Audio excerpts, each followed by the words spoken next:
Se eu der um estímulo de curto prazo para eles, eles vão se esquecer que eu vou foder eles no longo prazo. Então eu vou dar um estímulo de longo prazo para eles, de curto prazo. E no longo prazo a gente melhora o jogo para todo mundo. Então esse é o plano. Então eu não tenho nenhuma ilusão, vou ter que governar com esses putos, mas é da vida, né? Melhor governar com eles do que ser governado por eles, né? Então a gente vai estar numa situação melhor já. É isso.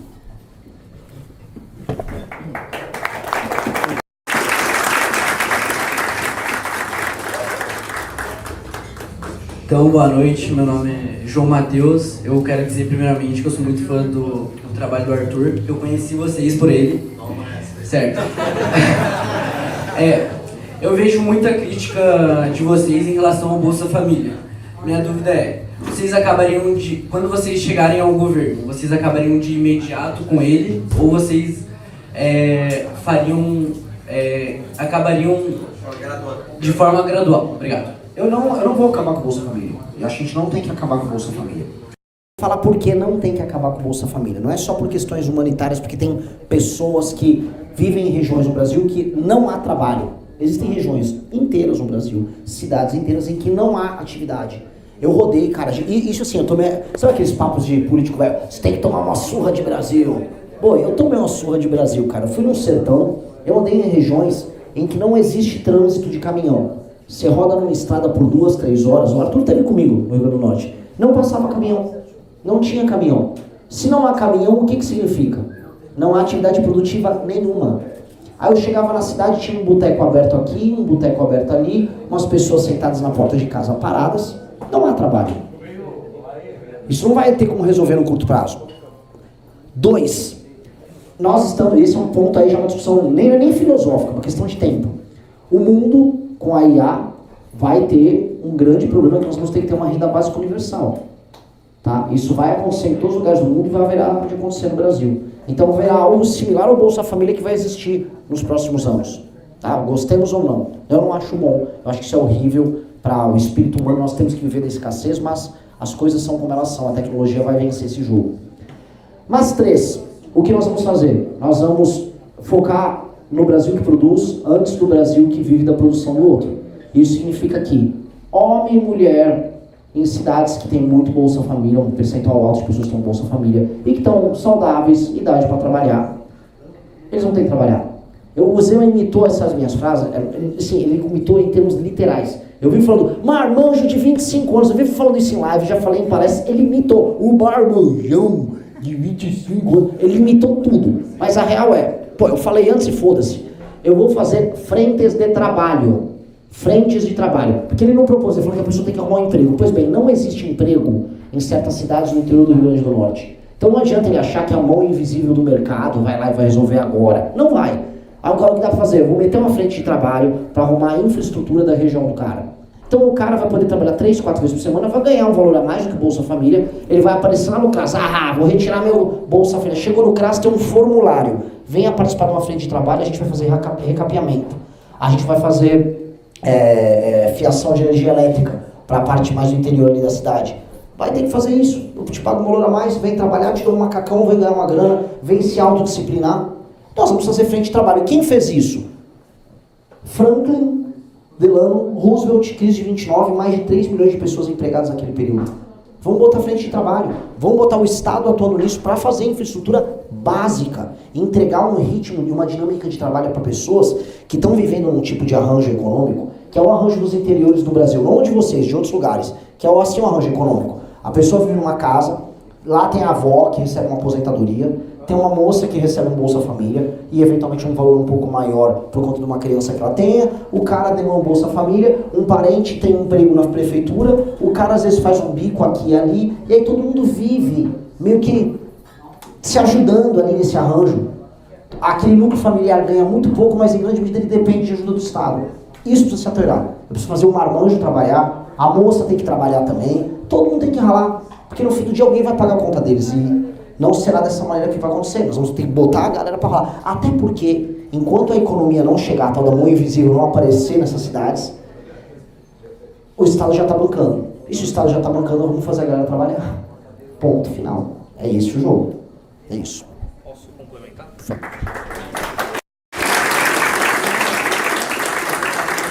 termos práticos do que o Renan está falando aqui em Santa Catarina, a gente tem algumas portarias do governo Lula que permitem e facilitam Bolsa Família para cracudo. Em termos práticos o cara que vem aqui para Lages, de outros estados, que é a maioria, e vem usar droga aqui, esse cara não pode receber Bolsa Família. O cara que vem aqui para Lages favelizar o estado, vem para Floripa favelizar o estado, esse cara tem que ter um controle migratório, e se ele migra e não se cadastra na prefeitura e vem morar em moradia irregular, esse cara não vai receber Bolsa Família. Então, inclusive, um negócio que a gente viu em Chapecó que é bizarro, cara, bizarro. Vocês têm noção que o governo federal tem um programa chamado Cidadania Originária.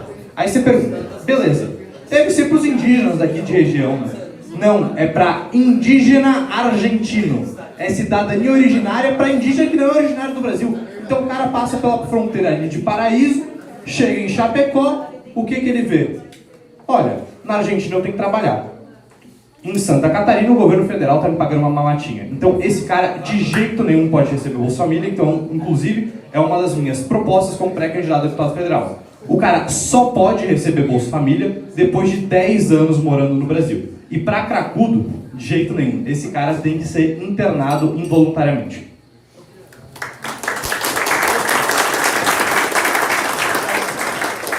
Uma outra discussão que dá para abrir aqui, que isso tudo me deixa, tipo assim, cara, a gente está falando de Bolsa Família para cracudo, Bolsa Família para indígena, e aí agora, né, a gente está falando de um mundo que provavelmente está num período histórico que muita coisa vai mudar, né?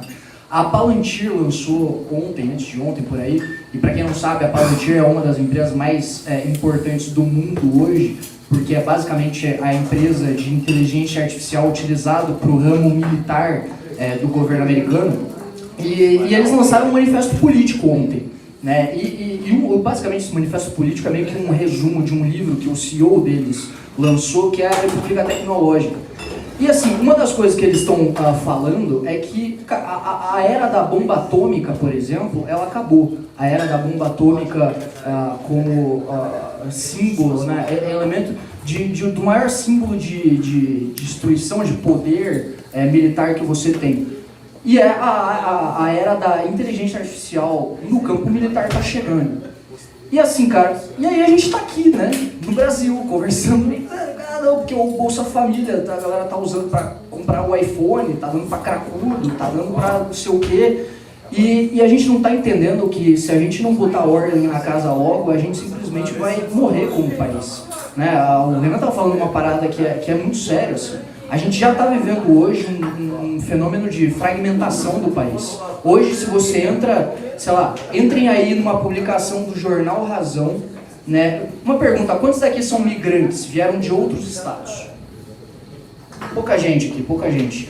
Mas assim, entrem numa publicação do jornal Razão de alguma coisa que fez, de algum, sei lá, alguma desordem no trânsito que aconteceu, algum homicídio, alguma coisa do gênero. Vocês vão perceber nos comentários que a maior parte dos comentários é tipo, certeza que não é daqui, algum comentário do gênero vai estar acontecendo. Então, o processo que a gente está começando a ver é um processo de o mesmo povo começar a se odiar por problemas estruturais desse país.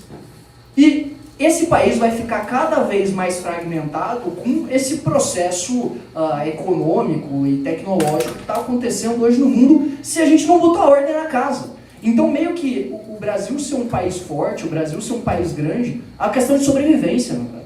É uma questão de sobrevivência, sabe? A gente vai morrer como país. Não vai valer a pena para vocês catarinenses continuarem em Santa Catarina se as coisas continuarem como estavam. Vocês vão sair do Brasil. É simples. É simples. Né? Então, cara, ou a gente vai pra guerra. Né? Ou vai começar... o nego vai começar a sair na mão na rua, porque, sei lá, o cara veio de outra região. Entendeu? Então muita gente às vezes vem me xingar de xenofóbico, né, pelas pautas que eu levanto. Irmão, eu tô tratando o remédio amargo pra gente tratar desse problema. Né? Então é isso, assim, a gente precisa botar ordem na casa, galera. Precisa botar ordem na casa.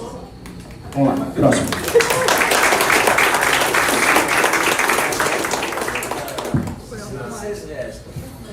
Tudo bem? É referente a essa pauta que o Matheus falou, da fragmentação do país. Principalmente aqui em Santa Catarina e na região sul, a gente tem um movimento eu sou em meu país, tá? Isso tem ficado mais forte nos últimos anos devido à migração de muitas pessoas para cá de outros estados do país, as quais não vêm para cá para trabalhar, tá? A gente escuta muita pauta dentro do estado, muita pauta no Rio Grande do Sul referente a esse tema, porém a gente não escuta uma pauta nacional. Quais seriam as medidas do governo federal, tá, para evitar esse tipo de fragmentação aqui?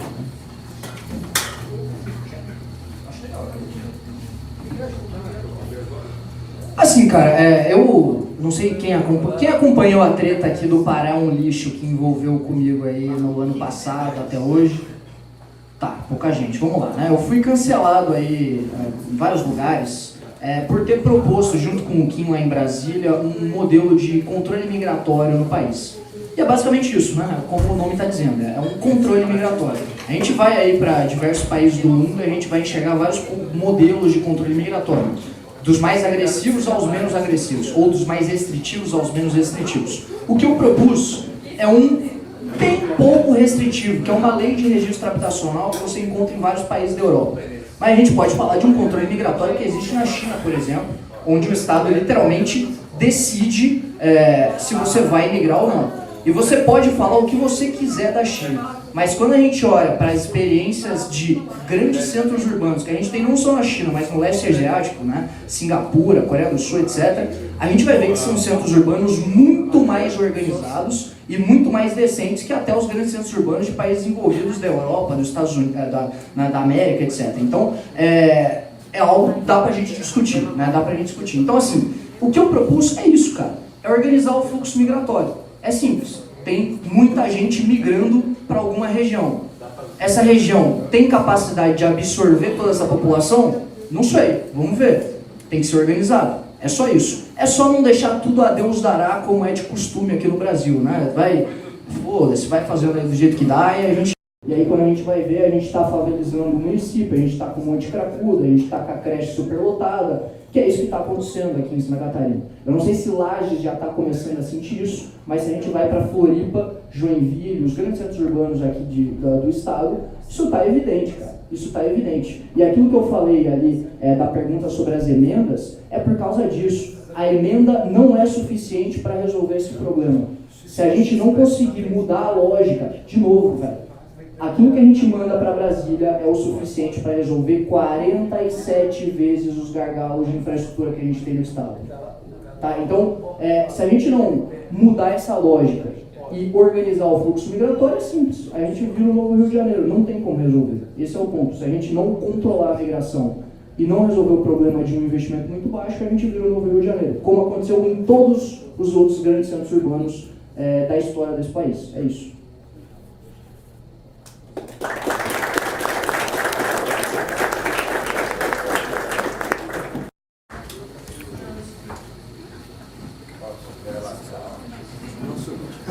Boa noite. Eu queria perguntar para o Renan, para quem vive como empresário, acho que tem muitos, né? Impostos. É algo, ele falou de migração, eu vejo muitos brasileiros migrando também pela questão de impostos. O Brasil que está aqui hoje deixa só o teu narizinho para fora, quando você dá uma respiradinha, ergue de novo. O que você pensa em fazer em relação a isso que já está estabelecido?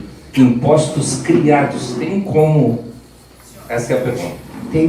Tem como baixar as alíquotas, agora eu preciso passar o cenário, tá? O cenário brasileiro é o seguinte: o Estado brasileiro ele está numa trajetória de aumento descontrolado dos seus gastos.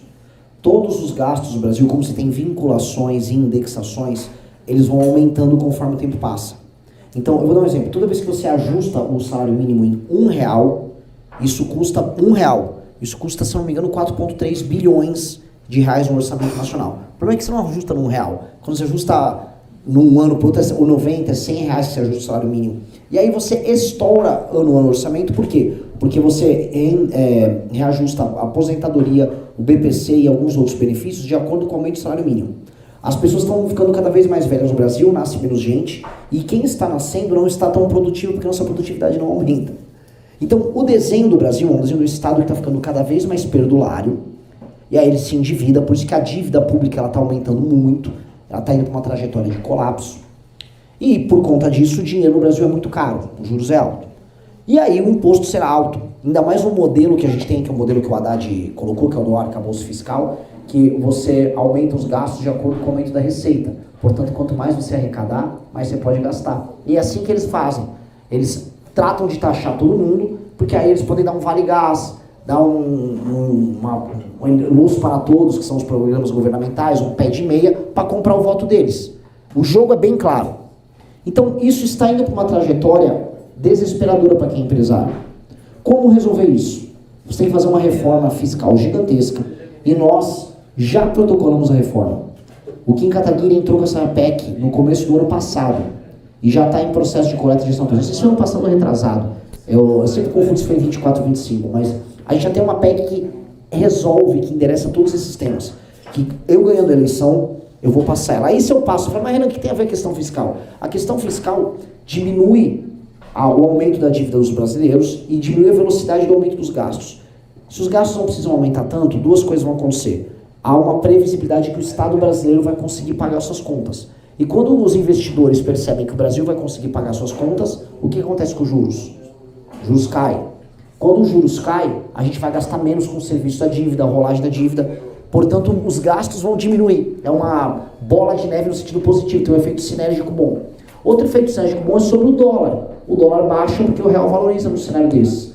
E uma parte da nossa dívida em dólar diminui. Também gastos que nós temos com produtos internacionais que estão em dólar diminui. Ajuda a balança comercial. E aí, você tem um efeito positivo em que você pode diminuir impostos, porque a economia vai arrecadar mais e o Estado vai gastar menos. E aí eu posso diminuir a alíquota. Pois bem, se nós passarmos a reforma na virada do ano, se eu ganho a eleição, a gente vai ter efeitos positivos para diminuir a cobrança de impostos depois de 1 ano e meio, 2 anos. Aí a gente pode fazer uma curva de queda dos impostos. Sim, os impostos sobre serviços com certeza. E aí você consegue, porque você vai ter o controle das contas públicas. Hoje, quem fala assim, vou cortar o imposto, porque é popular falar isso, se não contar a história toda como eu estou te contando, vai mentir para você. Tá? A história toda é uma história muito feia, que se a gente não resolver os aumentos dos gastos, o Brasil simplesmente vai explodir. Não há como tocar isso. E o fato do empresário no Brasil perceber isso como um problema é sintomático de que as coisas já não estão valendo a pena.